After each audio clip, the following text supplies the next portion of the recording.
बिस्मिल्लाहिर्रहमानिर्रहीम। अस्सलाम वालेकुम। आज मैं आपके साथ शेयर कर रही हूँ कीमा शिमला मिर्च। शिमला मिर्च और कीमे का कॉम्बिनेशन बहुत ही उम्दा और लाजवाब बनता है। हम बना रहे हैं इसको मुख्तलिफ़ स्टाइल से। तो चलते हैं रेसिपी की तरफ। मेरा चैनल सब्सक्राइब और लाइक कर दीजिए। एक कढ़ाई में हमने 1/4 कप तेल लिया है और एक बड़े साइज़ की स्लाइस में कटी हुई प्याज फ्राई कर लेंगे। जब सुनहरी कलर की हो जाएगी तो 1 खाने का चम्मच अदरक लहसुन का पेस्ट डालेंगे। एक बड़े साइज़ का टमाटर जिसका मैंने ग्राइंडर में पेस्ट बना लिया है वो डाल देंगे। इसको हल्का सा भून लेंगे। 1 चाय का चम्मच नमक, 1 चाय का चम्मच पिसी हुई लाल मिर्च, आधा चाय का चम्मच कश्मीरी लाल मिर्च, आधा चाय का चम्मच पिसा हुआ धनिया और थोड़ी सी हल्दी डालेंगे। मसालों को हिला के हम ढक के 5 मिनट के लिए रख देंगे।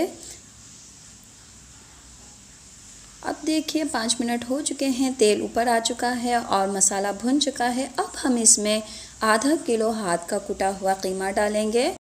मिक्स करके 5 मिनट के लिए ढक के रख देंगे। मसालों के साथ कीमे की भुनाई हो चुकी है। अब हम इसमें 1 कप पानी डालेंगे ताकि कीमा गल जाए।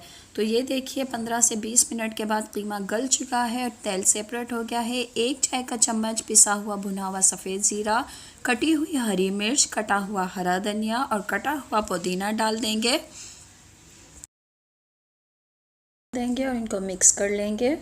और यहीं पर हमने इसमें क्यूब्स में कटी हुई शिमला मिर्च और अंडे में जो इस्तेमाल करते हैं चौकोर कटी हुई प्याज डालेंगे। इसमें प्याज का क्रंच बहुत ही ज़बरदस्त लगता है और हमें शिमला मिर्च को बिल्कुल गलाना नहीं है, इसका कलर बरकरार रखना है। तो ये देखिए शिमला मिर्च का कलर बहुत ही बेहतरीन है। यह हमारा कीमा रेडी हो चुका है। उसको सर्व कीजिए पूरी पराठों के साथ।